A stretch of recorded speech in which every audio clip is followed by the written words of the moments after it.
Bom, boa noite a todas, boa noite a todos. Vamos começar a nossa aula, nossa 10ª aula, e hoje uma aula especial, né? Nós temos a presença, né, do professor Pablo Rubem Maricondo, né? Gentilmente, né, vai nos falar, né, vai dar uma palestra, né, especificamente sobre Galileu, sobre a segunda edição do seu livro, né, feito em parceria com Júlio Vasconcelos, Galileu e a Nova Física. Bem, eu vou fazer uma apresentação rápida do professor Pablo. O currículo dele é extenso, né, se eu fosse ficar falando de todos os detalhes, demoraria. Então, vou apresentar alguns pontos importantes, né.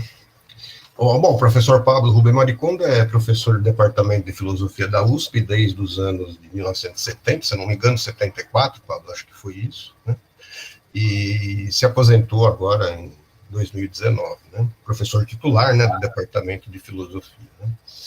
Então, ele ainda está na ativa, né, apesar de ter se aposentado, mas ele continua com todas as atividades dele, de pesquisa, publicações, etc.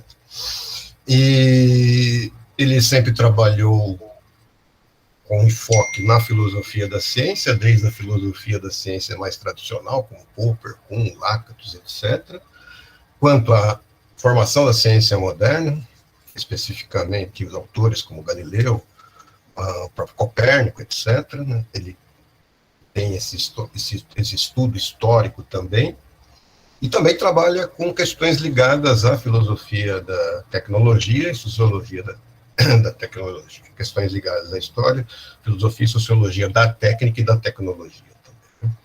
Ele tem vários campos de pesquisa. Ele foi o editor e o fundador, né, no ano 2003, da revista Ciência Estudo, né, que no final da apresentação do professor Pablo eu vou falar dela um pouco aqui para vocês. E que é uma revista latino-americana, a revista Ciência Estudo, né, uma revista latino-americana que promoveu, e ainda promove, né, apesar dela não estar sendo mais publicada, mas ainda promove a divulgação e textos, né, de pesquisas sobre ciência e tecnologia, né, tanto no Brasil como em países da América Latina. Foi também o fundador, né, da Associação Filosófica Ciência e Estudo, né, que é o atual presidente, que é uma associação voltada para a promoção e a produção, vamos dizer assim, de estudos sobre filosofia, história e sociologia da ciência e da técnica e tecnologia. Então, depois vou deixar o link, né? Aproveitem ver o site da Associação Filosófica Ciência e Estudo, tem muita coisa interessante, eles têm várias publicações, né? A associação tem várias publicações interessantes, inclusive o livro do professor Pablo, né, que é o Galileu e a Nova Física, né, acho que todos estão vendo, né, esse é o livro que ele vai fazer hoje a apresentação, é ligado à coleção História da Ciência e da Tecnologia, tem várias obras publicadas muito interessantes. Bom, especificamente, para terminar, como eu falei, o professor Pablo, uma das áreas dele é a ciência moderna, e especificamente Galileu, né? Acredito que o professor Pablo né, com certeza o maior pesquisador sobre Galileu aqui no Brasil, um dos maiores da América Latina e do mundo também, e fez a contribuição dele sobre os estudos de Galileu aqui no Brasil e em língua portuguesa é algo muito grande. Ele publicou os discursos, né, os discursos sobre as duas novas ciências, que é a obra final de Galileu, que praticamente é a principal obra de Galileu, né? Que eu não me lembro agora o ano, mas foi nos anos 70, 80, né, Pablo? Depois agora ele vai... 85 e 87. 85 e 87, agora ele vai também fazer uma segunda edição. Ele publicou os diálogos, né, sobre os dois máximos sistemas do mundo, pela Associação Filosófica Ciência e Estudo, né? Vejam o tamanho, né? E riquíssimo também em notas, né? Textos introdutórios e notas sobre os diálogos, né? Que é uma obra que a gente viu durante o curso, a segunda parte, uma parte dela, né? Fora isso, também ele fez traduções, em textos introdutórios sobre vários textos menores de Galileu, como, por exemplo, as Mecânicas, né, que está nessa revista aqui, a Ciência e Estudo. E Mecânicas é um texto de 1590, se depois ele quiser, ele fala um pouco dela, né, mas que foi descoberto depois até da morte do Galileu, que é um trabalho que será retomado depois, no período final da época de Galileu. E agora, né, como falei para vocês, que é a segunda edição de Galileu e a Nova Física. A primeira edição é de 2006, né, em parceria com o Júlio Vasconcelos. Essa aqui é a segunda edição, que sofreu muitos acréscimos, né, revisões em algumas partes e acréscimos, então ficou uma obra extremamente interessante e fundamental para os estudos de Galileu. E, bom, o que o professor Pablo vai falar está ligado diretamente ao nosso curso, né? A Ivete fez uma pergunta. Ivete, no final da apresentação do professor Pablo, eu falo como adquirir as obras, etc. e tal, para aqueles que estiverem interessados. Bom, sem mais, agora eu passo para o professor Pablo a palavra, né? Pablo, muito obrigado, né? Fico muito feliz, né? Muito honrado de você estar aqui com a gente hoje. Muito obrigado. Obrigado, Claudemir. É sempre um prazer colaborar com você e a gente fazer coisas juntas. Ótimo. Então, eu sabia que o Claudemir estava baseando o curso nessa primeira edição, eu estava em processo de reescrita, né, intensa do trabalho, levou todo o ano passado, né, esse ano de pandemia rendeu aqui um trabalho assim em cima do Galileu, e então, como ele saiu antes da conclusão do curso, a gente eu achei que valia a pena conversar, fazer vamos dizer, esse evento de lançamento no curso do Claudemir, né? Então, é isso. Bom,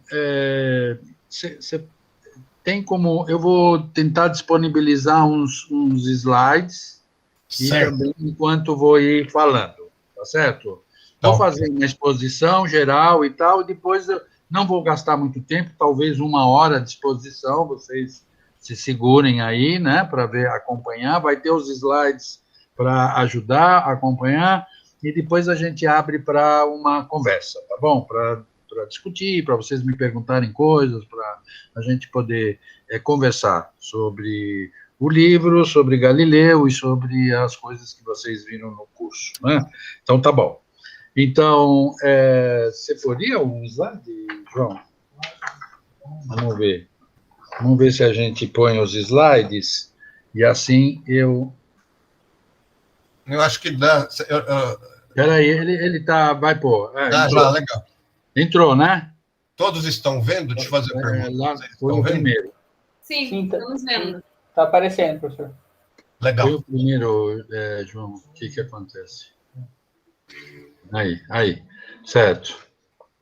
Então, isso é uma aula de lançamento de Galileu e a Nova Física, né? Um livro que eu publiquei já desde 2006, mas nós resolvemos que valia realmente a pena dar uma nova direção ao livro, complementar, fazer um livro mais robusto, vamos dizer assim, né? Então, ele, na primeira edição, tinha essa cara de um livro de introdução, voltado um pouco para os alunos de física e tal. Aqui ele ganhou uma nova dimensão. Eu acho assim, claro que um aluno de física, de primeiro ano de física, ou mesmo aqueles alunos de escola, né, secundária, né, que estejam interessados em física, ele é um livro, obviamente, que vai interessar, tá certo? Por outro lado, nós demos uma nova dimensão ao livro, né? Quer dizer, o livro como para que todos pudessem entender, né, a contribuição que Galileu deu para a nossa cultura, afinal de contas, né? E o evento em que Galileu se envolveu com a questão da condenação, da Inquisição contra Galileu, certo? E o problema do conflito entre a religião e a ciência e tal, né, do qual Galileu fez parte, é um lugar clássico da constituição da ciência, né? E as posições de Galileu são posições que ainda valem hoje em dia, apesar de terem sido formuladas no século XVII. É claro, Galileu formulou as suas questões com relação à religião, porque, na verdade, a religião, naquele momento, a igreja, era um Estado, né? Era constituída como um Estado. Né? Então, a sua luta era contra a religião e menos contra, vamos dizer, a política. Mas tudo que Galileu põe com relação à independência da ciência com relação à religião também vale para a independência da ciência com relação à política. Né? Então, isso é importante, e vamos conversar um pouco mais. Vai para o segundo. Essa é a capa do Galileu. Ela tem tá uma bela capa. Vocês também vão encontrar no verso das capas os desenhos de Galileu, aqui, certo? Das constelações que ele viu, certo? Com o telescópio. Foi o primeiro a desenhar constelações, né? Que estão aqui na capa do livro, certo? O desenho das Pleiades, tá certo? E de uma nebulosa, tá certo? Então, muito bem. O texto do Galileu passa para o quarto slide, pula o terceiro e passa o quarto.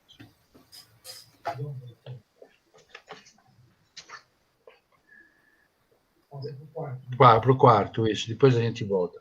Bom, então, como nós vimos, o livro tem algumas modificações, certo? Uma principal modificação é a introdução de um capítulo, que é o capítulo 3º, que trata da teoria das máquinas simples e os desenvolvimentos técnicos. Isto é, o capítulo 3 trata das mecânicas e incorpora os estudos sobre máquinas de Galileu. Né? Na primeira versão do livro, não é que a gente não falasse disso, mas falava num pequeno item, né? Que virou um capítulo inteiro, dada a importância dessa parte da obra de Galileu. Né? Eu pude avançar nesses estudos, logo depois de ter publicado a primeira versão do livro, né? Acabei publicando As Mecânicas do Galileu, desse volume 6, número 4, que foi o que o Claudemir também mostrou para vocês, não é? Tá certo? Que contém uma tradução das Mecânicas do Galileu, né? A introdução desse item é importante porque, com isso, a gente consegue contemplar a dimensão técnica da obra de Galileu, né? Apresenta essa nova concepção de máquina do Galileu, que é já a concepção, vamos dizer, moderna de máquina, né? E essa concepção de máquina dá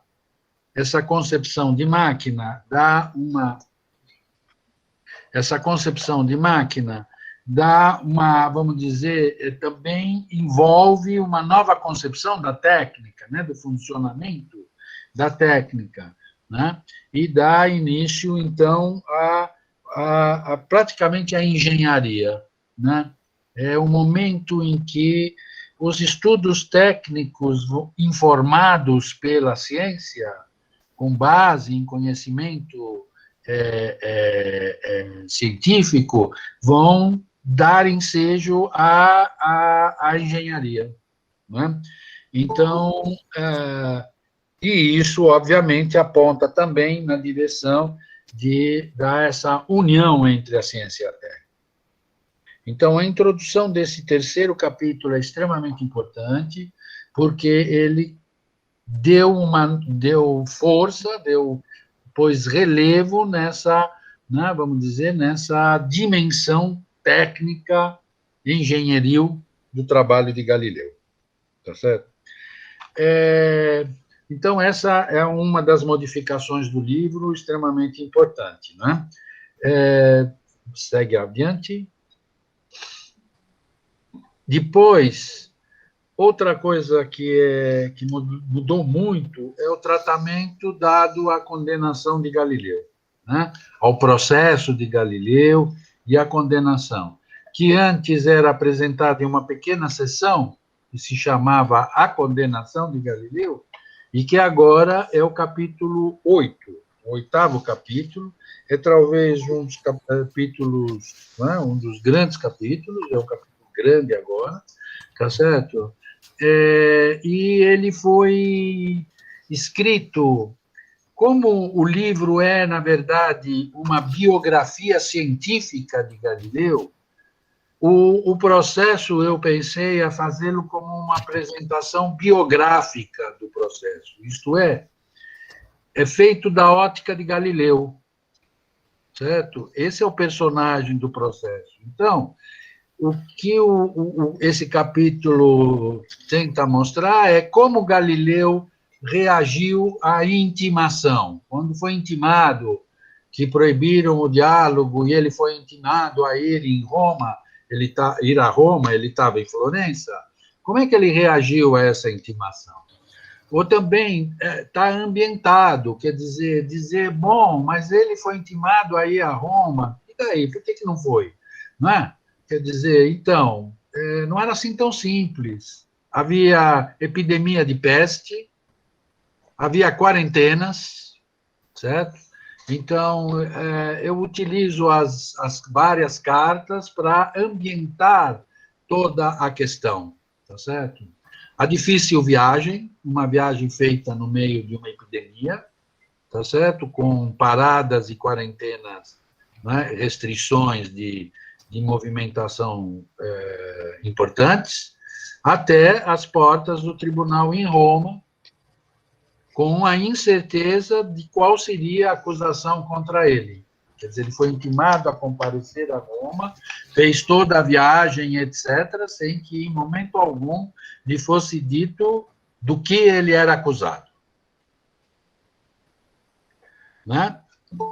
Depois, quando começa o processo, a dificuldade durante o processo de somente obedecer, isto é, ele é alertado pelo serviço diplomático de Florença de que ele deve obedecer, ele não deve tentar discutir, ele não deve debater, ele não deve defender-se, ele não deve, tá certo, procurar convencer ninguém de nada, tá certo?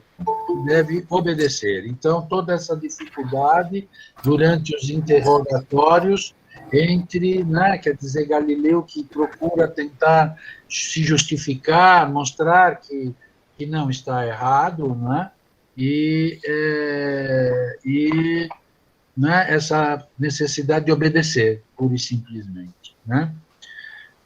E, finalmente, a consequência inevitável da condenação, né, porque ele já estava condenado desde saída, desde antes, né, quer dizer, ele não sabe os motivos, nem qual é a acusação, porque não importa os motivos nem a acusação. O réu, na Inquisição, nos tribunais da Inquisição, já está condenado. Né? O máximo que ele pode dizer é aceitar a condenação. Se ele não aceita a condenação, ele vai para a fogueira. Tá certo? Pronto. Né? Então, a consequência inevitável, né? E da sentença também, de que a Terra não se move. Né? Por quê? Porque uma parte importante do livro aqui, que é a parte que antecede exatamente o processo, são os 4 capítulos que tratam do copernicanismo e de como Galileu se insere nessa defesa do copernicanismo, né? Que são os capítulos que vão desde o anúncio dos Sidereus Núncios das suas observações telescópicas, né? Até, tá certo, a publicação do Diálogo, em 1632. Né? E o Diálogo, o grande objetivo do Diálogo, dessa obra enorme, etc., é provar o movimento da Terra. Tá certo? É só isto. Não é? É provar o movimento da Terra, é provar que o Sol está no centro e que a Terra é um planeta. É provar o caráter planetário da Terra. Né? Então, qual é a consequência dessa sentença, que diz que a Terra não se move, ou de que a tese de que a Terra se move, tá certo? é herética ou é um erro. Tá certo? Que é falsa. Então, essa é a questão, não é? E essa questão vai colocar em dois campos separados, não é? Obviamente, a ciência e a religião, a partir daí, tá certo? Quer dizer, no sentido de que a religião não pode ingerir sobre as questões científicas. As questões científicas são definidas, são decididas por métodos científicos, métodos matemáticos, observação, experiência, experimento, etc., unicamente com o propósito de entendimento dos fenômenos. Certo? Então, a religião não pode dizer que uma hipótese não pode ser, ou que uma certa hipótese é falsa. Tá certo? Por causa da autoridade da Bíblia. Em suma, na ciência não há autoridade. A autoridade é dada ao método, ao escrutínio crítico das hipóteses. Tá certo? Feito com o objetivo de entender ou compreender o fenômeno. Certo? Então, esse é o centro, vamos dizer, né, um ponto importante. Ele vai além da física, né, obviamente. Ele vai na direção mais ampla, da onde a física se insere, inclusive, dessa concepção de ciência na qual a física matemática, né, com a qual Galileu funda, essa física matemática está inserida nessa visão mais ampla da ciência. Né? Então, a condenação de Galileu, o processo de Galileu, tem a ver com essa dimensão mais ampla da importância da ciência e de suas relações com, né, a religião e a política. Muda o slide. Terceiro aspecto importante aqui no trabalho é o acréscimo de uma conclusão sobre a contribuição de Galileu para a Revolução Científica do século XVII e a constituição da ciência moderna. Isto é, a conclusão vai nessa direção da discussão da condenação de Galileu e das consequências da condenação de Galileu. Né? Quer dizer, a condenação de Galileu permite mostrar né, que Galileu tem um papel decisivo na constituição da ciência moderna, da concepção de ciência, que vai ser uma concepção de ciência que prevalece, de certo modo, até hoje, com as complexificações que vai ter normalmente no decorrer histórico, mas o cerne dela continua sendo a ciência galileana, que pode ser, então, sintetizada nas seguintes 4 características. Aqui, as características são mais culturais, mais amplas, por isso, né, elas adquirem um aspecto mais aberto. Tá? A primeira é uma atitude ativa na produção de conhecimento. Né? O conhecimento não é só para contemplar a natureza, nós conhecemos ativamente a natureza, queremos conhecer ativamente a natureza. E, consequentemente, o desenvolvimento da instrumentação científica. Né?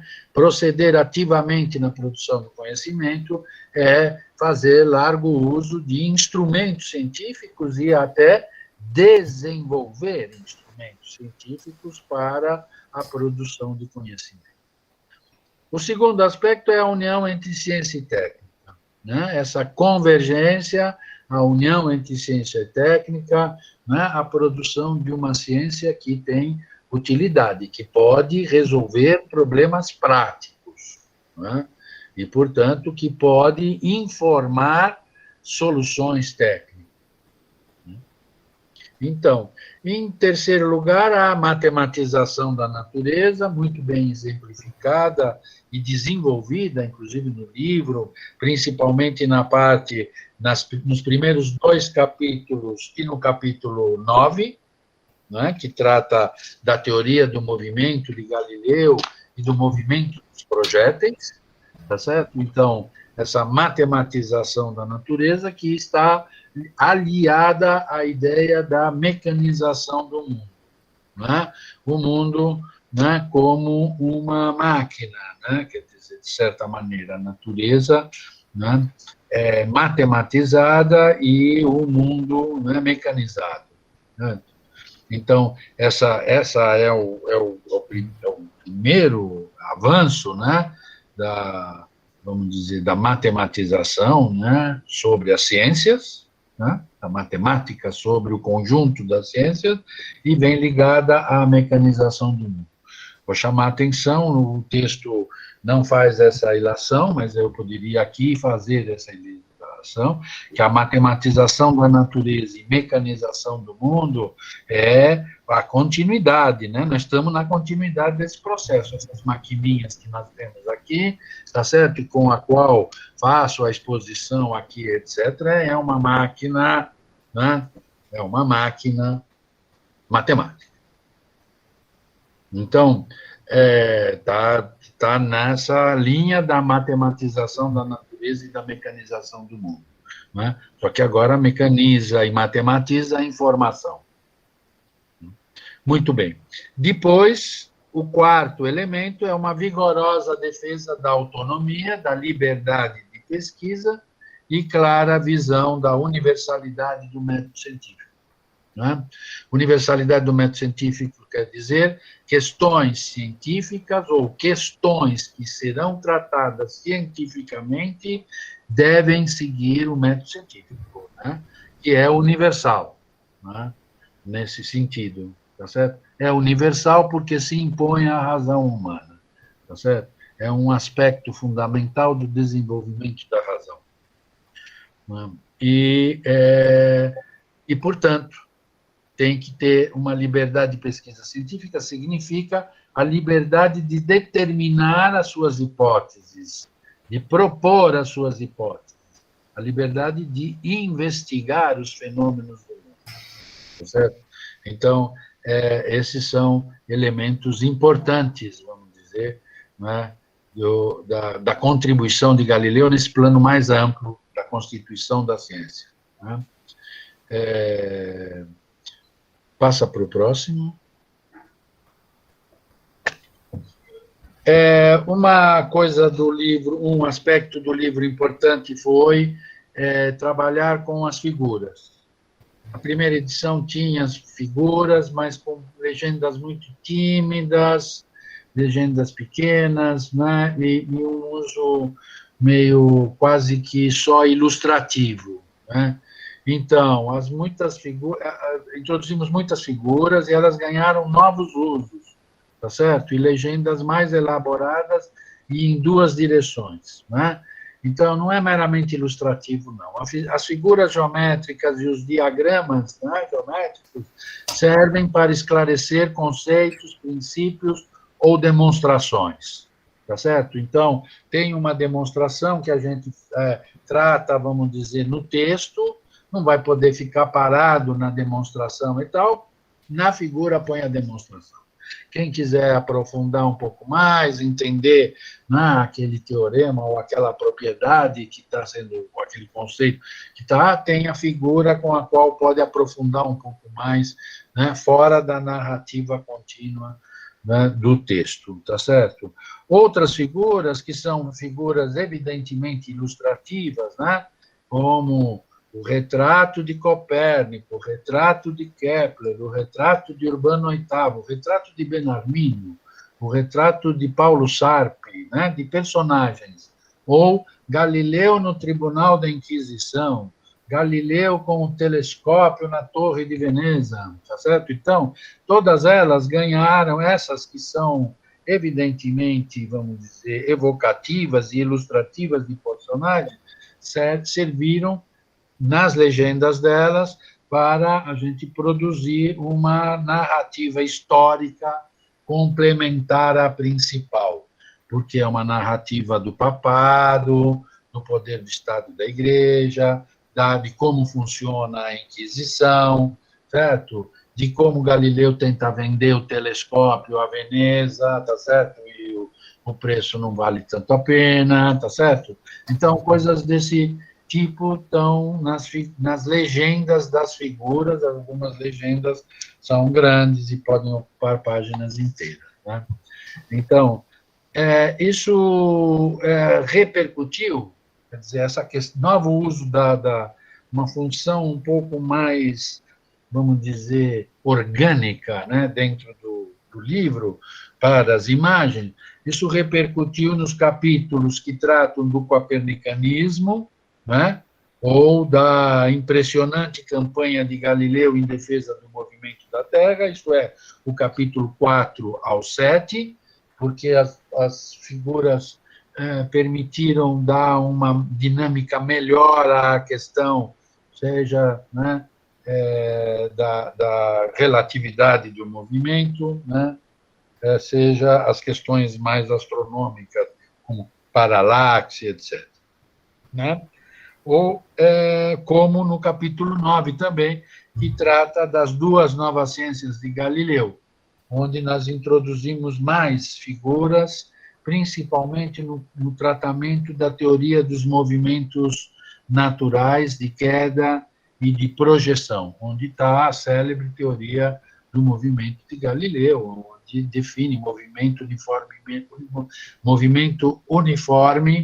movimento uniformemente acelerado, movimento uniformemente retardado, tá certo? Que é o início dos cursos de física, tá certo? Que é por onde se começa a física, que é também por onde começou Galileu a constituir a física matemática, né? Então, todas essas coisas receberam também esses capítulos todos, os capítulos que não foram acrescidos, receberam muitas modificações, né? Redações, novas redações, muitos acréscimos e, por vezes, muitas modificações, né? Ficaram mais precisos, mais claros, vamos dizer, na exposição da física de Galileu, né? Da contribuição de Galileu. Você põe o último slide aqui.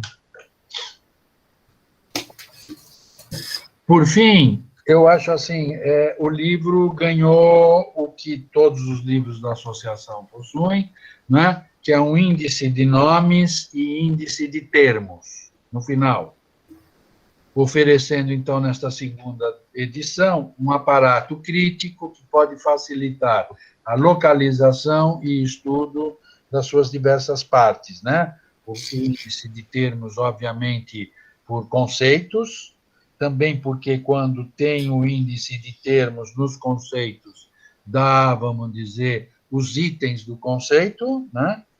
Certo? Quer dizer, então, você tem lá o verbete ciência, aí ciência apodítica, ciência da resistência dos materiais, ciência do movimento, ciência experimental, ciência médica, ciência moderna, tá certo?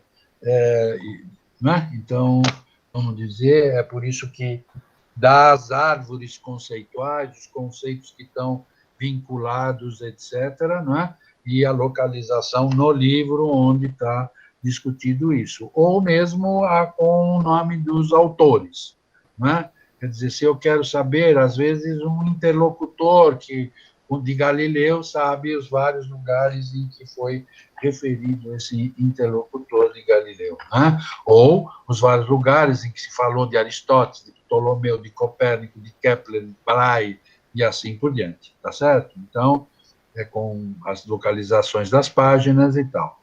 Finalmente, a bibliografia foi atualizada e ampliada, né? Então, ela está, vamos dizer, no máximo da sua atualização, porque acabou de ser feito, né? Então, é sempre assim, daqui 4, 5 anos já não vai estar tão atualizada como está agora, né? Então, é isso que, vamos dizer assim, só para fazer uma exposição um pouco geral do trabalho. Mas eu quero, para concluir, dizer o seguinte, que, na verdade, em todo esse processo de reestruturação, etc., né, do livro e tal, foi ficando muito mais claro o que é que a gente defendia, mais exatamente, né? Então, quer dizer, tem, obviamente, o trabalho é um trabalho que tem vamos dizer, um caráter duplo, né? Ele é uma biografia científica de Galileu. Então, uma biografia científica, mas ela é uma biografia científica que não se atém apenas aos fatos científicos, tá certo? Por exemplo, para dar o exemplo, se vocês pegarem o livro de Alexandre Poiré, que é um dos grandes intérpretes de Galileu, um dos grandes estudiosos da história da ciência moderna, etc., tá certo? Ele tem um livro chamado Estudos Galileicos, onde ele não fala uma palavra sobre a condenação de Galileu. Tá certo? Nada. Vocês nunca vão encontrar esse autor falando sobre a condenação de Galileu. Isso significa o quê? Significa que ele tem uma concepção de história, que a gente diz uma concepção de história internalista. A ciência é caracterizada como a história do desenvolvimento da razão, tá certo? E, a partir daí, são só as concepções científicas. Então, num livro feito nessa direção, o capítulo sobre a condenação de Galileu não teria lugar, tá certo? Nessa concepção. Bom, ao pôr o capítulo sobre a condenação de Galileu, a dar-lhe tal importância e a completar o trabalho com relação à ciência moderna, no capítulo final, você mostra que não, que nós temos uma concepção diferente do que seria uma biografia científica. A biografia científica não está simplesmente a um relato seco e impessoal das descobertas científicas de Galileu, matemáticas, demonstrações, leis empíricas que ele tenha descoberto. Não, tá certo? É um relato pessoal, onde está entremeado com a vida, onde estava, o que fazia, tá certo? Né? Que filhos teve, quantos filhos teve, o que aconteceu com os filhos, está todo entremeado nessa história, certo? Ser chamado pela Inquisição 2 vezes no processo de Copérnico, no processo contra ele e tal. Então, tudo isso entra aqui nesta biografia. Então, isso é uma coisa. A outra é qual é o foco científico, qual é a posição que a gente defende, né? Uma das dificuldades, vamos dizer, na continuidade de Galileu para Newton, né? O Claudemir estava falando agora há pouco do Newton, uma das dificuldades, né, dessa continuidade de Galileu para Newton é o fato de que Galileu nunca usa forças. Força não é um conceito central em Galileu, não é nem mesmo secundário, tá certo? Não é? Galileu tem uma outra concepção da física em que não entram as forças, é um mecanicismo mais estrito, mais ligado a um mecanicismo do tipo cartesiano, né? É contato, tá certo? É movimento que gera movimento, né? E não... E contato, golpe, para lá, que gera movimento, tá certo? E não força, muito menos uma força que haja à distância, tá certo? Bom, então, isso acabou, por exemplo, fazendo com que muitos historiadores dão o início da ciência moderna em Newton. Certo? Quer dizer, o paradigma newtoniano da mecânica com forças, etc., se torna hegemônico e tal, então ele é aí que começou a ciência moderna. Esse é o fundamento da ciência moderna. Não é? Então, a gente nós temos uma dimensão nessa biografia científica de mostrar que não, o pai da física matemática moderna, da física, é Galileu. tá certo? Apesar de toda a grandiosa realização de Newton, tá certo? Mas Newton é um continuador, tá certo? E não o fundador, né? Então, é um pouco isto, e aí tem uma tese que norteia a questão, é de que Galileu não trata de forças, porque ele trata de uma física que está muito mais próxima da ideia de energia, certo? Os experimentos dos pêndulos podem ser facilmente transplantados para a física das energias, energia potencial, energia cinética. Quando eu levanto o pêndulo, tá certo? E só levantei o pêndulo, ele tem energia potencial, tá certo? Correspondente à altura que ele foi levantado. Quando eu solto, ele vem em movimento, ele adquire, transforma a energia potencial em energia cinética. Os experimentos do Galileu, todos eles podem ser encaixados nisso, né? Os experimentos do plano inclinado, o do pêndulo, tá certo? Todos eles podem ser encaixados nesse esquema de energia potencial e energia cinética e trocas de energia potencial em energia cinética e vice-versa, tá certo? Então, isso significa, não é, que não é necessário, você pode ter uma mecânica de energias em vez de ter uma mecânica de força, tá certo? Então, esse é a tese, vamos dizer, a hipótese historiográfica, né? É a hipótese historiográfica que organiza a biografia científica, as contribuições científicas de Galileu, tá certo? Mas é só para as contribuições científicas de Galileu frente à posteridade, etc. O resto é feito por ambientação, como biografia pessoal, as posições pessoais de Galileu, os seus problemas, os seus dramas, certo? As suas dificuldades e, principalmente, né, o peso de ter carregado a condenação, né, do Santo Ofício, né? Condenação pela Inquisição, de suspeição de heresia, etc. Tá certo? Né? Nessa história toda também vale a pena dizer o seguinte, que a vitória de Galileu sobre a religião, vamos dizer, sobre uma certa concepção de religião, foi completa e total. Não só porque a ciência acabou mostrando, e todos hoje, né, sabemos que a Terra se move sobre seu próprio eixo em torno do Sol, e, portanto, dizer que o movimento da Terra é falso e ele ser condenado por isso né, no mínimo, uma injustiça, tá certo? Porque foi condenado porque disse a verdade, tá certo? Né? Além de que, na verdade, os teólogos, no final do século XIX, tá certo? E a partir do Papa, né, de uma bula papal, agora não me lembro certo o nome do Papa, né? Não, é o Bonifácio, é antes, acho, do século XIX, né?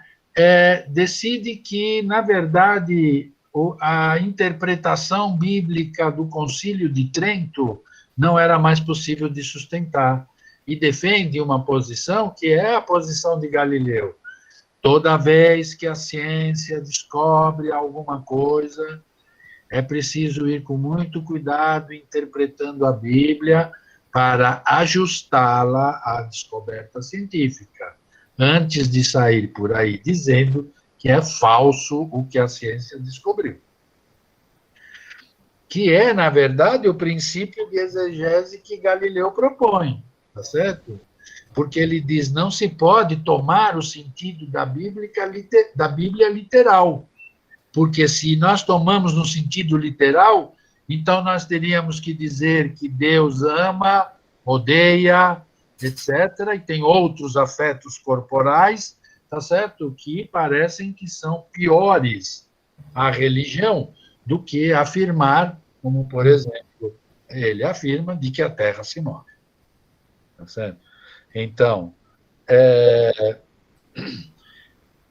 Enfim, eu acho também o livro é uma oportunidade, né, de voltar, de dar às pessoas elementos para refletirem, né, sobre essas questões, né, essas questões ligadas à ciência, aos julgamentos científicos e às relações entre a ciência, a religião, a política, né, e, claro, talvez de forma um pouco mais complexa, a metafísica, né? Mas, vamos dizer, para nós, para nossa vida, né, comum, né, cotidiana, essas questões também são importantes, porque elas acabam, em determinados momentos, né, sendo importantes para a nossa vida, como neste caso aqui da pandemia, da questão da ciência, da questão da política, né? Do problema de produzir as vacinas, do problema de vacinar as pessoas, né? Então, de todas estas questões que estamos vivendo e que a posição de Galileu nos dá claramente a dimensão da ciência nessa história. Acho que, Claudemir, é isso.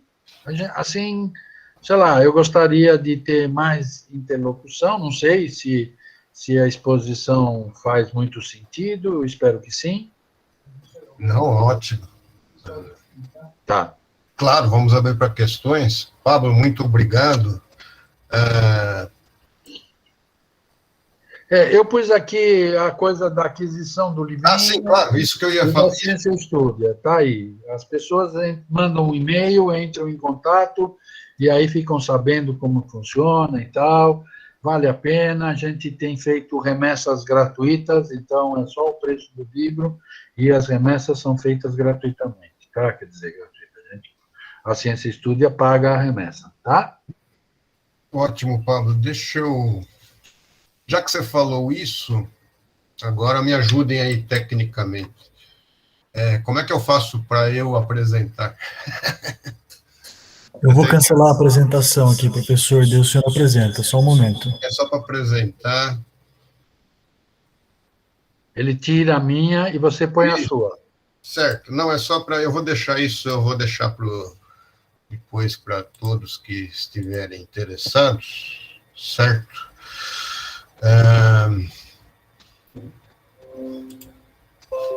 Eu vou deixar para vocês no Google Classroom todas as informações, né, para aqueles que estiverem interessados nos livros, né, na Ciência Estudia, enfim, na aquisição da segunda edição. Eu vou deixar isso no Google Classroom. Tudo bem? Só para os alunos saberem.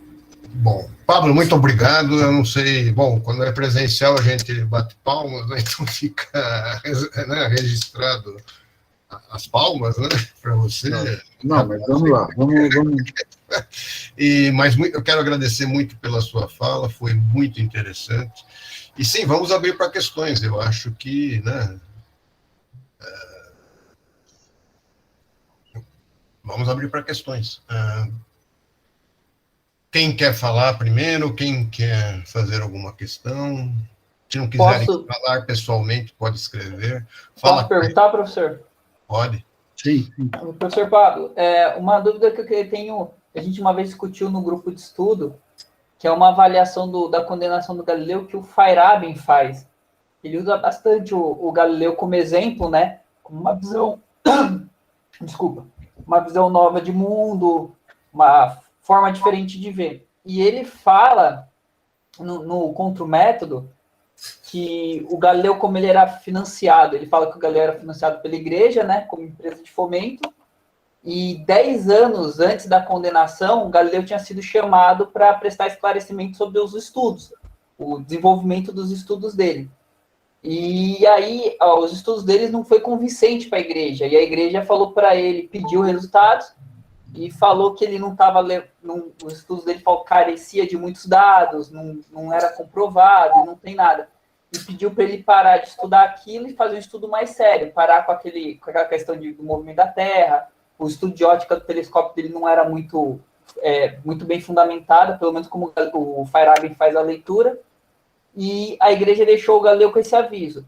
E a condenação só aconteceu 10 anos depois. Então, o Feyerabend, ele fala que o Galileu ele foi avisado para parar porque faltava dados científicos na pesquisa dele. Só 10 anos depois, quando o Galileu continuou a pesquisa, continuou usando o dinheiro da igreja, aí ele foi condenado, de fato, de heresia, ser expulso e tudo mais. No seu estudo, o senhor encontra o mesmo dado que o Feyerabend falou ou não? Porque é bem polêmica. Bom, você tem o seu relato aí que você diz. Eu não sei, talvez até o final do ano vou publicar um texto que é sobre a condenação, né, e as repercussões filosóficas da condenação, né? Vou tratar do Feyerabend como um dos detratores de Galileu, tá certo? Né? Eu acho que Feyerabend inventa muitas coisas, né? Tem um problema de documentação histórica, né? Galileu nunca foi financiado pela igreja, né? Claro que Galileu tinha um financiamento como era na época, de mecenas e tal, tá certo? Que são os duques, né? Os grão-duques de Florença, os Médici, tá certo? Mas essas coisas são bem complicadas, não é? Porque, por exemplo,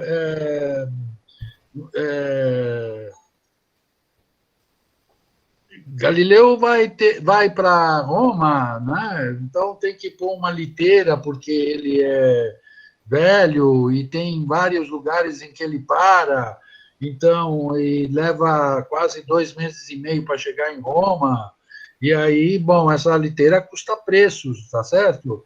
Aí o grão-duque manda avisar o embaixador de Florença em Roma de que o Galileu pague a liteira, porque ele não vai pagar. Só para te mostrar um pouco o que quer dizer financiamento desse tipo de gente, tá certo? Né? Bom, enfim, eu acho que o Feyerabend, eu não consigo entender as razões que ele apresenta, né? E é um pouco a mesma coisa que acontece com um outro autor chamado Pietro Redondi. Pietro Redondi escreveu um livro inteiro para dizer que Galileu não foi condenado por causa do movimento da Terra, que ele foi condenado por causa do dogma da transubstanciação. Certo? Aí um monte de gente escreveu livros com relação ao cara e tal, etc. Certo? O que é, para mim, uma bobagem, uma besteira. Tá certo? E quando acontece isso, a gente não deve escrever para esses imbecis que eles são uma besteira, porque é só isso que acontece, certo? Um monte de coisas, depois de 5, 6 anos, não vale nada, joga no lixo. Eu arrisco dizer que Feyerabend também é assim, o contrométodo, vocês podem jogar ele no lixo. Certo? É verdade, porque o contrométodo é um dos grandes manifestos relativistas, não é? De que tudo vale, tudo é verdade, tá certo? Não é? Voodoo ou ciência médica é a mesma coisa, tá certo? Então, bom, aplica isso ao momento em que nós estamos vivendo e nós vemos o problema que nós temos, tá certo? Não é? Quer dizer, quando eu relativizo as verdades e digo que a verdade científica é igual a qualquer outra verdade, não é? Bom, então, depois nós podemos ter problemas sérios mesmo, quando eu precisar de algo que seja comprovado, não é? Que não seja uma loucura, tá certo? Então, é isso. Assim, o Feyerabend tem que fazer não é fácil uma objeção, porque ele tem as posições epistemológicas dele, né? Tá certo? E isso é um veredito feito a partir de uma certa perspectiva, né? Então, tem que explicitar a perspectiva do Feyerabend para depois poder fazer a crítica. Tudo bem? Mas, basicamente, eu posso te dizer, não concordo. Não concordo, tenho sérias críticas a essa posição. Tá certo? Né? Porque essa posição leva a fazer o que o Feyerabend disse. A condenação tinha... A igreja tinha razão em condenar Galileu. Tá certo? Mas é o tal negócio, porque ele não tinha provas da verdade do movimento da Terra, mas a igreja tinha provas da falsidade do movimento da Terra para condená-lo. Tá certo? Esse é o ponto, né? Quer dizer, só vale de um lado, não vale do outro? Tá certo? Então, um pouco isso. Tá certo, obrigado. Legal, obrigado, Caio. Obrigado. Mais questões? Pessoal, se alguém quiser escrever no chat, eu leio também, né? Eu acho que a questão, desculpa, a questão foi boa, né? Porque isso me permite dizer o seguinte, vocês não vão encontrar isso aqui, né? Quer dizer, esse embate com relação a Feyerabend, ao Köstler, ou ao Popper, ou a quem elogia demais, ou... Não, eu paro a repercussão no século XVII, nos imediatos do Galileu. Portanto, eu estudo a repercussão em quem? Em Mersenne, em Descartes. Em Mersenne, em Descartes, não é? Tá certo? Então, é nisso, né? Em Gassendi, um atomista francês, que vai repercutir muito a condenação de Galileu e tal. Por quê? Porque era uma coisa biográfica. E a biografia tem que ficar dentro do escopo da vida do autor, certo? Então, eu tentei me concentrar, as repercussões são aquelas repercussões que aconteceram enquanto Galileu estava vivo em Arcetri, tá certo? Depois que ele morre, bom, aí, né, não tem como... É outra coisa, né? Não seria mais uma biografia, né? Certo? Seria um outro trabalho.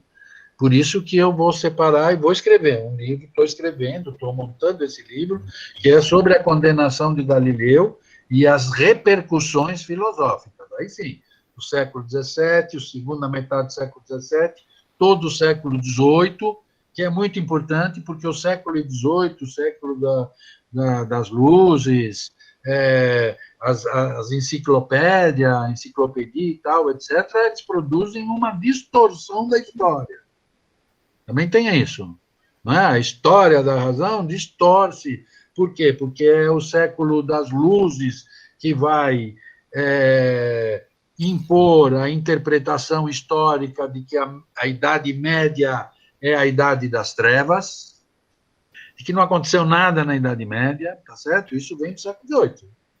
Foi a crítica filosófica do século XVIII, principalmente dos iluministas franceses, que produziu essas distorções, assim, tá certo?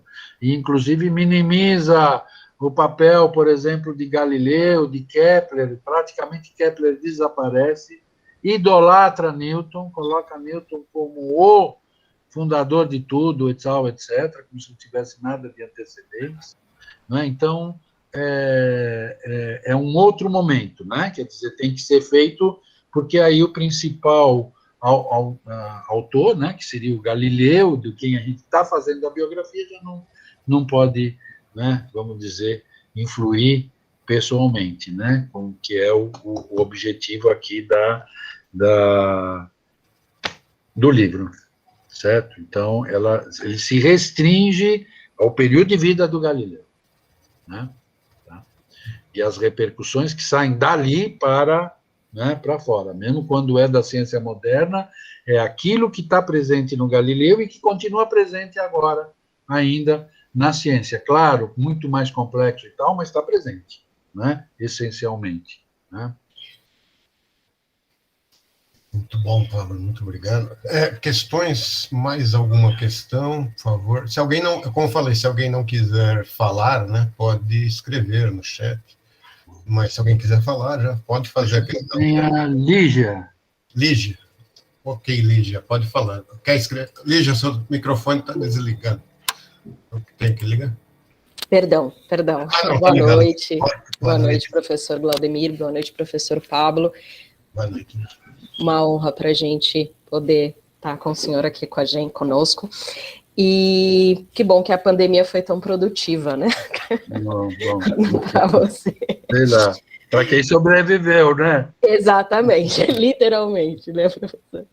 Professor, uma pergunta que não tem diretamente a ver com o livro, mas é uma curiosidade, então, se o senhor não quiser responder agora, preferir responder em outro momento sem problemas, eu gostaria de saber de onde surgiu esse interesse em relação ao Galileu.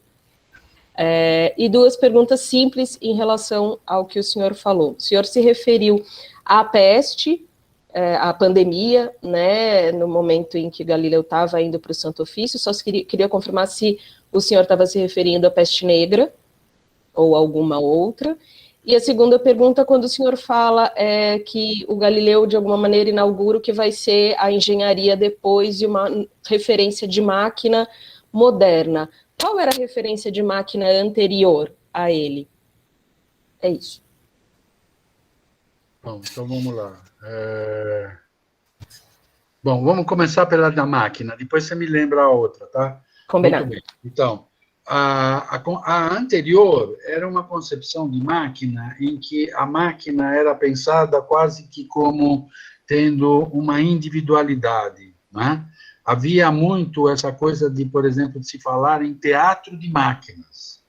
Uma boa máquina, uma máquina que tinha sido podia ser um guindaste, ou, vamos dizer, um tear, né, que tinha uma boa realização técnica e tal, acabava virando como o modelo da máquina, entende? De uma máquina. O tear, o guindaste, entende? Então, e depois uma certa concepção de que as máquinas permitem que o mecânico engane a natureza. A máquina permite que a gente levante pesos muito grandes e desloque pesos muito grandes, tá certo? Não é? Com pouca força. Não é? E isso era interpretado, não é? como sendo uma maneira de enganar a natureza, certo? Galileu diz não, a máquina tem que respeitar as leis da natureza. Não, a máquina, nós usamos a lei da natureza a nosso favor, tá certo? E ele introduz, no conceito de máquina dele, ele introduz o tempo. Galileu é muito importante, todos os trabalhos dele é a transformação do conceito de tempo numa grandeza mensurável, uma grandeza física, tá certo? O tempo. Veja, os corpos caem segundo, certo? Com uma velocidade segundo, né, uma aceleração, segundo o quadrado dos tempos. E numa máquina não é possível aumentar a força, tá certo? Não é? E o tempo ao mesmo tempo. Eles são inversamente proporcionais. Quanto mais força eu ponho, em menos tempo eu faço o serviço. Quanto menos tempo eu tenho, mais, né, força eu preciso, tá certo? Mais intensidade eu preciso, né? Então, essa relação é muito importante. Introduz a partir daí, no tempo, introduzindo tempo nas máquinas, introduz a ideia de rendimento, certo? Então, ele vai dizer, uma máquina, as máquinas não são individuais, sem comparação, a gente pode comparar todas as máquinas.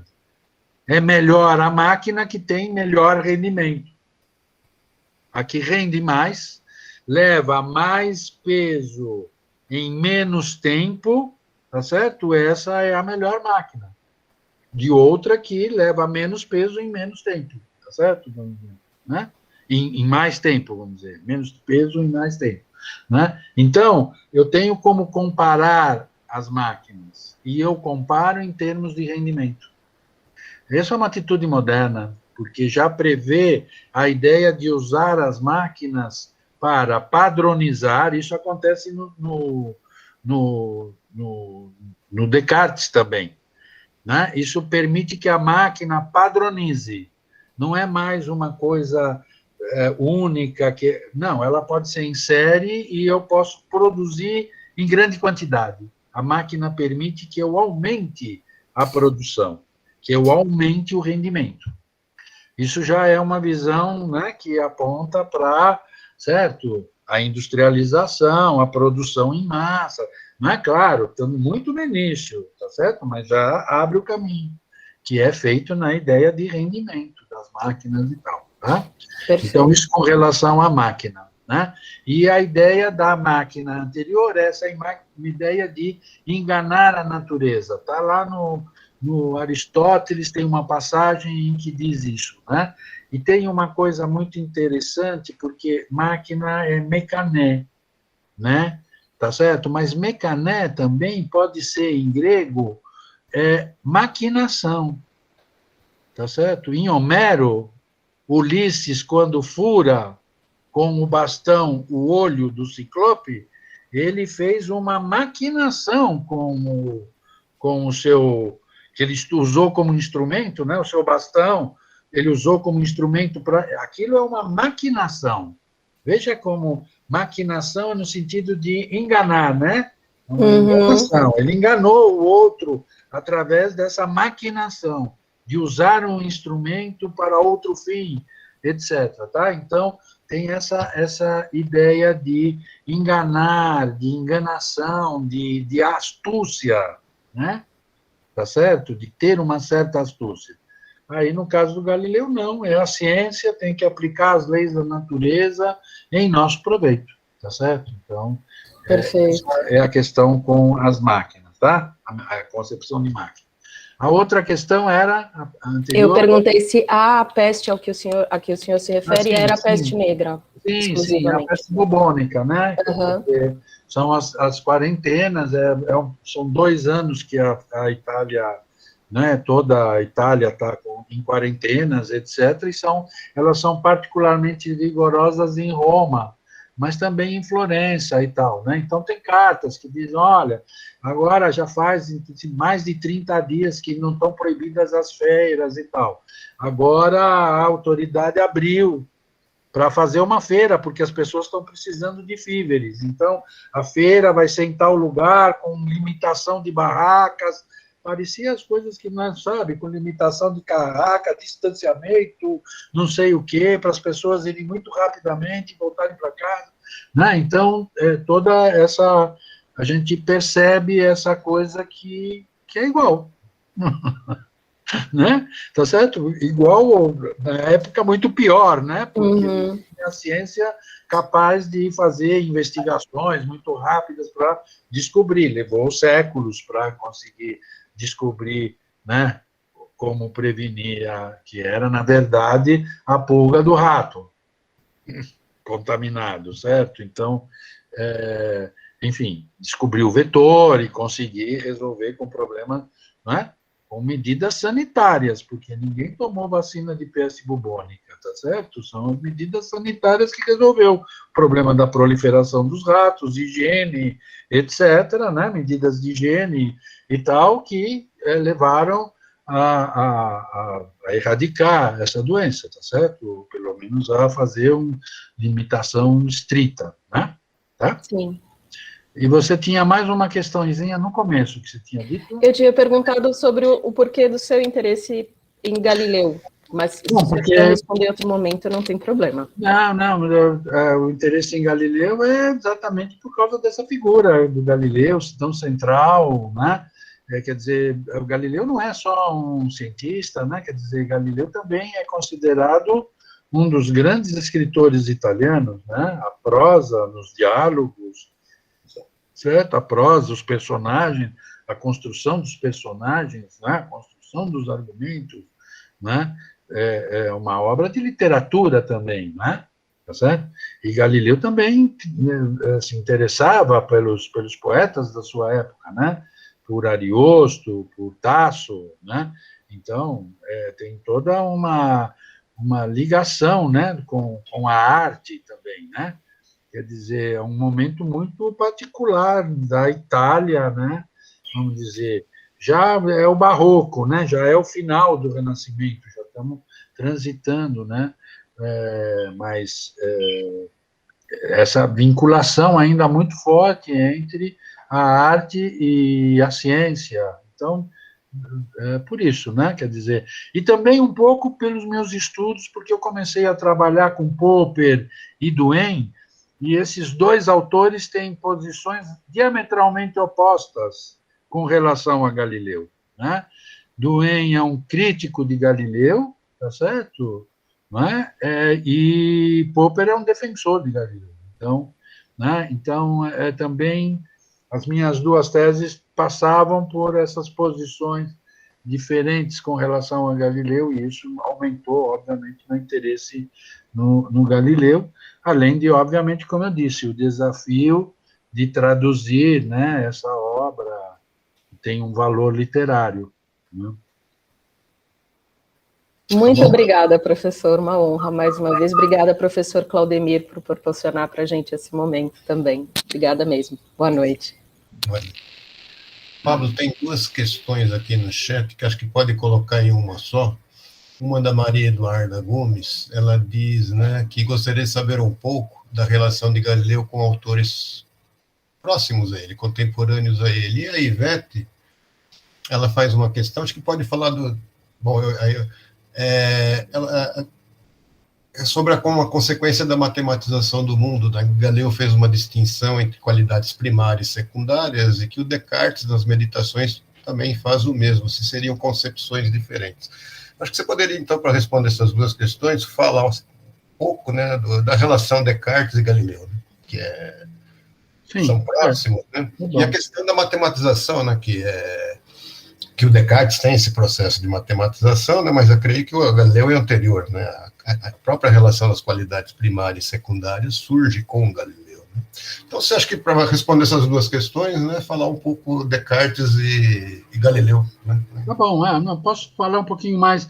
Assim, com relação aos contemporâneos, há uma relação, sim. Tem relações com Descartes, né? Mas vocês sabem, Descartes é um sujeito bastante complicado, né? Quer dizer,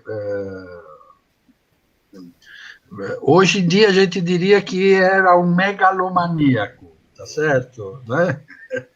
Tudo que era dele era o melhor, né? E é o individualismo completo, né?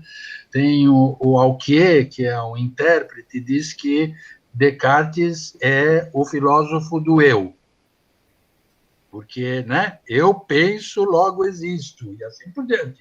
Quando vocês veem as construções linguísticas do Descartes, o sujeito nunca é um tu ou ele, é sempre eu, o sujeito, tá certo? Então, é sempre em primeira pessoa e é ele, né? E vocês sabem também da história do Descartes, que uma carta para Mersenne, ele diz, toda vez que ouço que um autor diz que resolveu, que leio, abro o livro e vejo que o autor diz no seu prefácio que resolveu tal problema, fecho imediatamente o livro e passo a resolver o problema por mim mesmo. Tá certo? Vocês, né? O máximo do individualismo. Tá certo? Mas, enfim, há relações entre Galileu e Descartes, assim, mas tem que tomar cuidado também, né? Acho assim, a posição de Galileu com relação à ciência, a delimitação da ciência é muito mais clara em Galileu do que em Descartes. Em Descartes, eu até concordo com a crítica de Duhem, que diz Descartes é o responsável pela invasão da metafísica na física. Com essa conversa da prova de Deus, de que Deus é a primeira verdade, e a partir daí vem tudo por dedução, etc., as leis do movimento, parari, parará, tá certo? Então, essa é uma característica bem diferente entre Galileu e Descartes, né? Galileu é muito mais ligado aos experimentos, à análise matemática das observações, etc., né? O que pode ser que tenha vindo de Galileu da prática, com certeza, vem da prática da astronomia, coisa que Descartes não teve. e isto é o que aproxima Galileu de Kepler, né? Nos procedimentos de matematização de longas séries de observações, que são as observações astronômicas, que recuperam, inclusive, as, né, observações dos babilônicos. Até hoje, nós continuamos, não joga fora a série de observações. Né? Vai tendo séries de observações, e essas séries de observações fazem a parte são uma parte importantíssima da astronomia, né? Claro, a astronomia matematiza sobre essa massa de dados, né? Muitos desses dados também são obtidos já sob perspectivas matemáticas, né? Com processos matemáticos, instrumentos, né, de observação que incorporam a matemática, e, bom, enfim, tá certo? Então, no Kepler e no Galileu, tá certo? Tem mais aproximação, as investigações e tal. Por outro lado, mesmo no Kepler e Galileu, Kepler tem uma tendência a fazer neoplatônica, falar da alma do mundo, a harmonia das esferas, a harmonia, entendendo essa harmonia como harmonia musical mesmo, como uma música das esferas. Isso para Galileu né? Sabe, astrologia, alquimia, tudo que seja simbólico, metafísico, que não esteja baseado nas experiências e que não possa ser matematizado, para o Galileu está fora. Não é ciência. Ou seja, Galileu está muito mais próximo do que nós consideramos como ciência hoje do que Kepler, Descartes e mesmo Newton. Certo? Quer dizer, essa visão de afastar a religião, a metafísica, essas metafísicas, né? Inclusive, por exemplo, sem nunca ter falado nenhuma palavra com relação a Giordano Bruno, né? A gente sabe que é uma discordância completa, tá certo? Né? Por quê? Porque já tem uma visão que extrapola, né? Então, como não tem mais centro, então são infinitos centros, infinitas humanidades, infinitos mundos, infinitas salvações, tá certo? Né? Então, é isso. Né? E tem, voltando, com relação a Descartes, diferenças muito pontuais e muito importantes. Para Descartes, a luz se transmite instantaneamente. Tá certo? A luz se transmite instantaneamente. Para Galileu, a luz tem que ter uma velocidade. Ele não consegue descobrir qual é a velocidade da luz, mas ele diz que a luz tem uma velocidade finita. É claro, em vários lugares. Vocês podem dizer, bom, mas qual, e daí? O que ocasiona Descartes dizer que a luz tem velocidade infinita e Galileu finita? Vocês querem ver qual é a consequência? Assim, muito brevemente. Para Descartes, o universo não tem história. Para Galileu, o universo tem história. Mas, se a velocidade da luz é finita, a luz de uma estrela leva tempo para chegar até nós. Se ela é instantânea, não leva tempo nenhum. Então, o universo não tem tempo. Deus criou o universo como ele é agora. E sempre será. Porque não tem história. Só pode ter história se tiver tempo. Tá certo? Como é tudo instantâneo, não tem tempo, não tem história. No Galileu tem a possibilidade de uma história. Tá certo? Então, só para mostrar o que isso produz de diferença numa agenda cosmológica, numa agenda de observação astronômica, num caso e no outro. Tá certo? Mais ainda, por exemplo, Descartes nunca aceitou que o movimento, o tempo e o espaço fossem contínuos. Se opôs radicalmente a Aristóteles, tá certo? Que diria que sim, que o espaço, o tempo e o movimento são contínuos. Por que Aristóteles foi forçado a isso? Para resolver os paradoxos de Zenão, certo? De Parmênides e Zenão, né? Tá certo? Então, enfim, a gente poderia fazer uma longa exposição para mostrar como Aristóteles faz isso, mas Aristóteles diz que espaço, tempo e movimento são contínuos. Galileu diz espaço, tempo e movimento são contínuos. Descartes diz que não, são discretos. Então, o corpo que cai, ele não se acelera continuamente, ele vai tendo como que, certo? Saltos, como que, né? Tá certo? Soluços na queda. Tá certo? Então, isso produz coisas diferentes, vamos dizer, do ponto de vista físico, né? Assim, a invenção da física cartesiana como fundamento e como fundação da física matemática é uma invenção dos iluministas para se opor a Descartes, né? Na verdade, Descartes, a grande é a matematização e a descoberta na geometria de que existem métodos canônicos, isto é, que eu posso reduzir a um método único a solução das equações, de segundo grau, de terceiro grau, de quarto grau, de quinto grau, de sexto grau, e assim por diante, e as maneiras de reduzir equações de n grau, de qualquer grau, a equações de segundo e terceiro grau que eu sei resolver. Tá certo? Ou seja, é um passo decisivo na álgebra, na algebrização da matemática. Tá certo? Fundamental. Né? Mas isso tem importância para a física enquanto aplicação da matemática aos movimentos, mas não funda a física. Né? Não é propriamente uma realização de fundamento da física matemática. Né? Depois, a gente pode pensar em outros autores contemporâneos. Mersenne é um autor extremamente importante. Né? Mersenne, ele é considerado secretário científico da Europa, ele tem correspondência com todo mundo, com Galileu, com Descartes, etc. Ele foi o difusor de Galileu na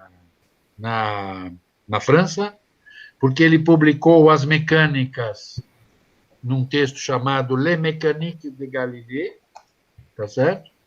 E depois, quando Galileu publicou os Discorsi, ele publicou logo no ano seguinte uma tradução, completando, inclusive, coisas que Galileu tinha deixado e tal, etc., um desenvolvimento totalmente galileano da ciência, tá?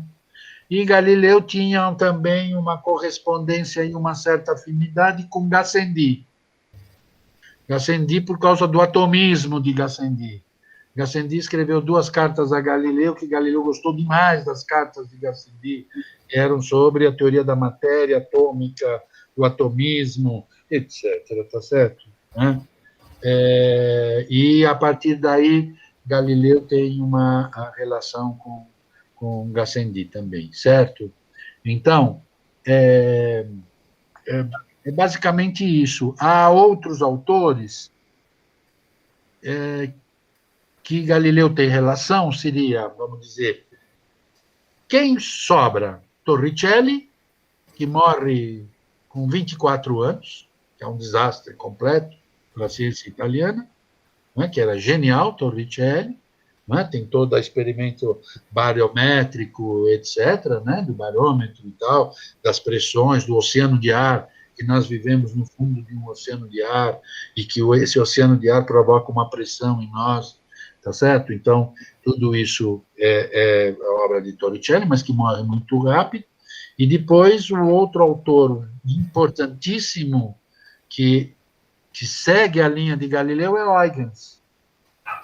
Né? Huygens não tem princípio de inércia, Huygens tem só o princípio de relatividade do movimento, como Galileu, tá certo? corrige as leis de choques de Descartes como o princípio de relatividade do movimento, né? Tem uma realização técnica fantástica, porque produz telescópios agora de reflexão, né? Não mais telescópios de visada né, direta, mas que reflete no espelho. Isso é bom para a vista, né? Para não ficar cego como Galileu, tá certo? Né? De tanto observar direto, né, as luzes mesmo das estrelas, do Sol, etc., essas coisas, né? Então, é isso, acho que é mais ou menos esse quadro. Galileu tem uma enormidade de adeptos que aparecem na correspondência dele, tá certo? E que aparecem aqui no livro, no índice de nomes, por causa de várias cartas aqui e ali, mas tem uma verdadeira comunidade de discípulos e de colaboradores, etc., né, que trabalham junto com ele, que vão trabalhar junto com ele depois da condenação. Assim, por carta, porque ele não podia receber as pessoas. Né? Então, só quando ele fica cego é que a Inquisição autoriza Vincenzo Viviani, que era um jovem, 18 anos, 19 anos, que fosse ficar com ele para ele poder fazer as coisas, porque tinha ficado cego. Tá certo? Então, ele dita a Viviani o diálogo, o discurso. As duas novas ciências são através de muita escrita de Viviani, tá certo?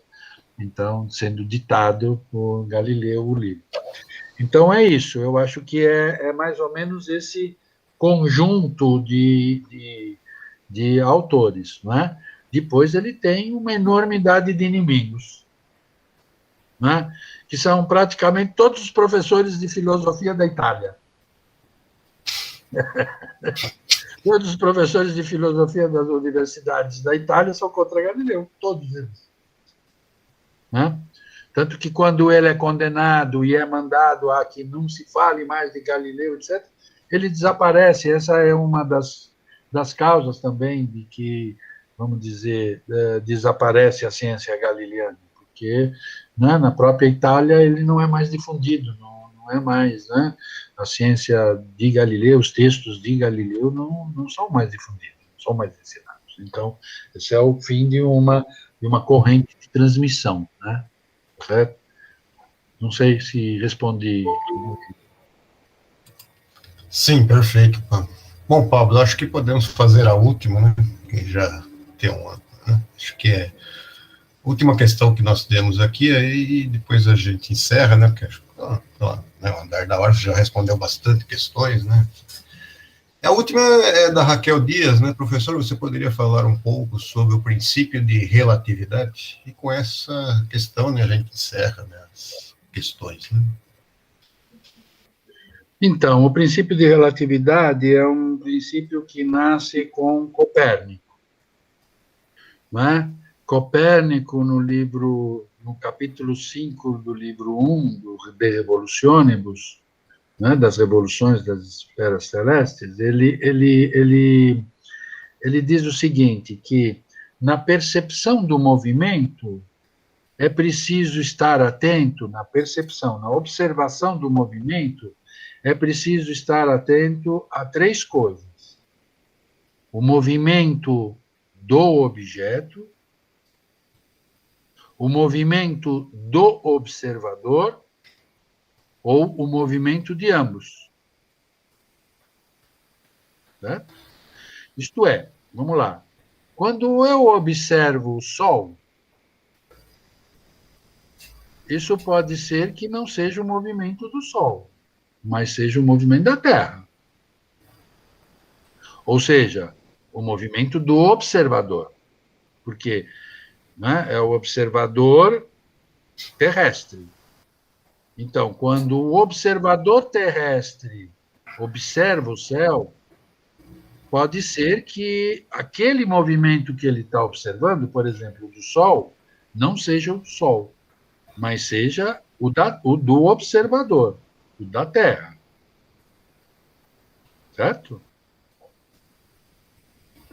Há também movimentos que ocorrem juntos com o movimento da Terra. Então, o caso da retrogradação, né? Aquele famoso problema, o Vladimir deve ter contado para vocês, e deve ter mostrado para vocês, quando o planeta faz uma retrogradação, faz um loop no céu, tá certo? Bom, então, esse é um caso de quê? De que eu resolvo com a relatividade em movimento. É um caso em que Marte, que é um planeta externo, né? Está fora, está para além da Terra, e a Terra estão em movimento, certo? Quando a Terra ultrapassa Marte, deixa ele para trás. E é isso que parece que faz, então, que Marte faria aquele movimento. Mas é simplesmente o efeito da ultrapassagem da Terra, e, portanto, do observador terrestre, do movimento de Marte. Aqui eu tenho o movimento de duas coisas produzindo a observação do movimento. Certo? Então, há coisas assim que... Não é? Essa é a consideração do movimento, o movimento, vamos dizer, como princípio um princípio observacional do movimento, né? É quando é referente à observação do movimento, tá certo? Por isso ele é chamado de princípio óptico do movimento, né? O princípio de como eu observo o movimento. Então, na observação do movimento é importante saber se o observador está parado ou em movimento. Ok? Muito bem. Galileu estende esse princípio óptico para constituir um princípio mecânico de movimento. Um princípio mecânico de movimento vai dizer quando um movimento é operativo mecanicamente ou nulo. Por exemplo, o movimento da Terra, tá certo? É nulo para tudo aquilo que está na Terra. Nós, as torres, os computadores, nossas salas de aula, etc., tudo que está na Terra, o movimento de rotação da Terra é nulo. Por quê? Porque tudo tem, absolutamente tudo que está na Terra, no sistema mecânico da Terra, tem o movimento de rotação. Então, ele é um componente invariante de tudo aquilo que acontece dentro do sistema mecânico, de todos os movimentos que acontecem no sistema mecânico.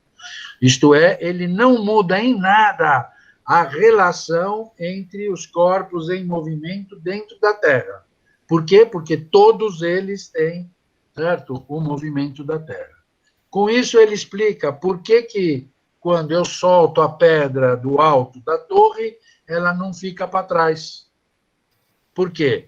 Quando eu soltei a pedra, até o alto da torre está em movimento, a minha mão está com o movimento de rotação, e eu soltei a pedra que continua com o movimento de rotação. Tá certo? Então, tudo composto, se eu tirar o movimento de rotação de tudo, o que acontece é que a pedra vem abaixo, rasando a torre. Tá certo? E acaba ao pé da torre. O movimento ao pé da torre. Sem se afastar. Certo? Ou seja, o movimento de rotação da Terra não é operativo. Por quê? Porque ele é um invariante, tá certo? É um componente invariante de tudo que está na Terra. De tudo que pertence ao, certo, sistema mecânico da Terra. A mesma coisa acontece no barco. Quando eu tenho um barco que está em movimento uniforme, tá certo? E solto uma pedra do alto do mastro do navio, o que acontece com a pedra? Ela cai ao pé do mastro. Por quê?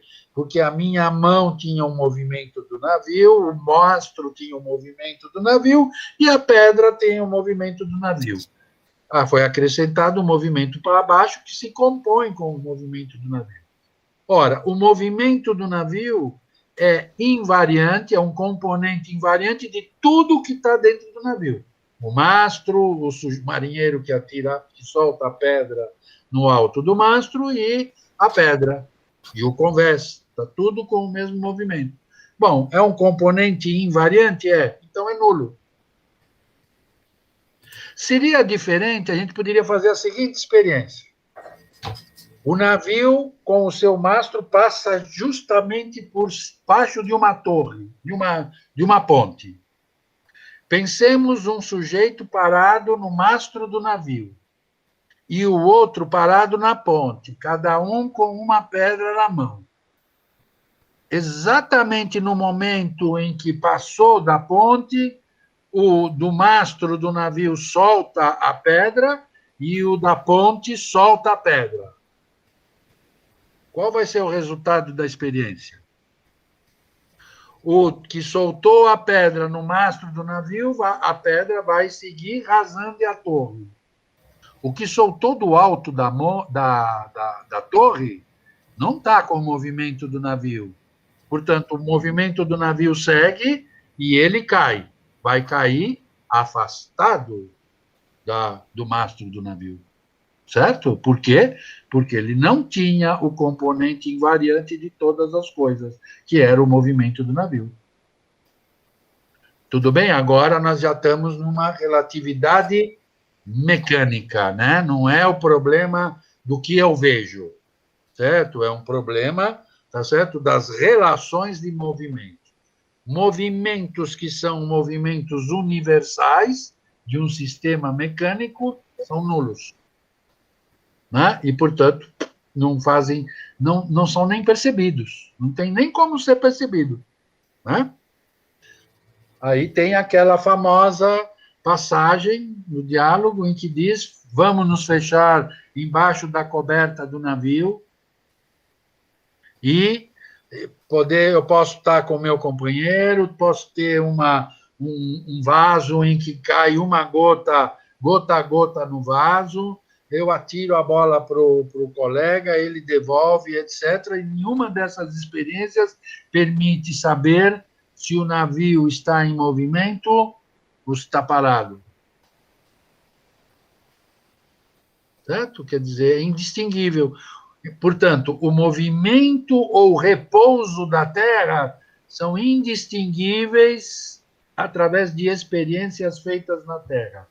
Vejam, ele com isso refuta, com o experimento, com essa grande argumentação da torre, do mastro, do navio, ele refuta os argumentos a favor do movimento do repouso da Terra. Tá certo? Mas ele não prova o movimento da Terra.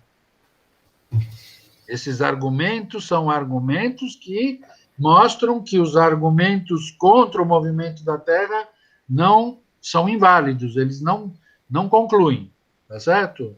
Mas não conseguem provar o movimento da Terra. Ou seja, a questão é, do ponto de vista mecânico, no Galileu, o movimento ou repouso da Terra é indecidível por experiências internas à Terra. Se eu sair, bom, aí mudou, né? Tá certo? Se eu sair da Terra e observar a Terra de fora, bom, aí é outra coisa, tá certo? Não é? Então é isso. Isso é a importância do movimento, do princípio de relatividade do movimento, tá certo?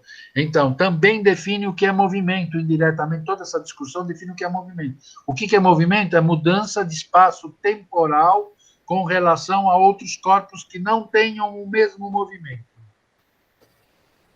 Tá bom? Por quê? Porque se dois corpos tiverem o mesmo movimento, eles estão em repouso entre si. Um está em repouso com relação ao outro. Não é? Se dois trens andarem na via exatamente a mesma velocidade, um observador sentado num trem e um observador sentado no outro trem, na janela correspondente, vão estar o tempo todo um de frente para o outro. Isto é, vão estar em repouso, embora os trens estejam em movimento. É isso que significa, é isso que é a relatividade do movimento.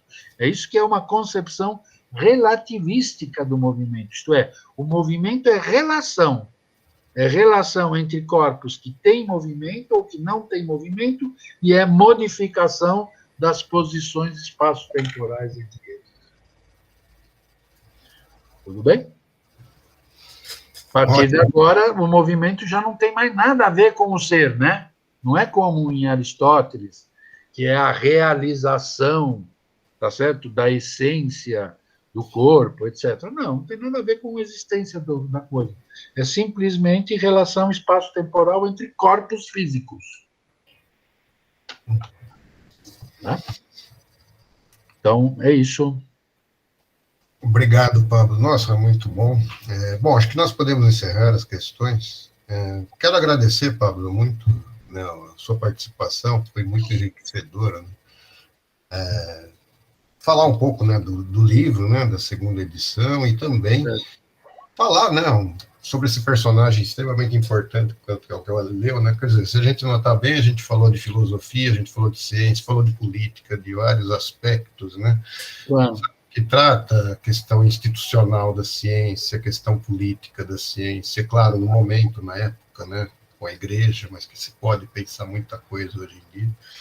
O desenvolvimento da ciência, todo esse processo de matematização, né, que ocorreu, né, que o Galileu é um personagem fundamental, esse aspecto central também de um raciocínio científico, né, que o Galileu apresentou, como você bem colocou, muito mais do que outros personagens, como Kepler mesmo, e o Descartes, certo? Esse aspecto, esse cientista moderno, vamos dizer assim. Enfim, muito obrigado, né? Agradeço, né, pela essa aula, né, por essa oportunidade. Uma conversa aqui, né? Foi ótimo. Conversa, acho que foi muito boa, né? E agradeço, né? Legal. Por você poder ótimo. Foi ótimo, Claudemiro. Gostei demais. Agora que eu estou aposentado, não dou mais aula, é ótimo dar aula. É verdade, depois de estar aposentado é muito bom. Bom, Pablo, novamente, então, palmas para você, né? Agora, virtualmente, a gente não sabe, né? Isso. E, novamente, muito obrigado, agradeço. E, João, eu passo para você depois, né? O vídeo, né? Para você fazer a edição. Perfeito, Claudemir. Tranquilo. Ótimo. Tá, ok, então vamos finalizar. Pessoal, Pablo, muito obrigado novamente. Legal. Tchau, pessoal. E, bom, semana que vem é feriado, né, que é o Carnaval, né? A gente retoma, então, dia 22. Uma boa noite, uma boa semana para todos. Né? Boa noite, muito obrigado. Tchau. Obrigado, meu Pablo. Obrigado. Tchau, Claudemir. Tchau. Eu agradeço. Muito obrigado. A gente vai conversando. Durante a semana, a gente conversa. Obrigada, professor. Eu que agradeço vocês. Boa noite e um bom carnaval. Obrigado, um bom carnaval, um bom feriado a todos e todas.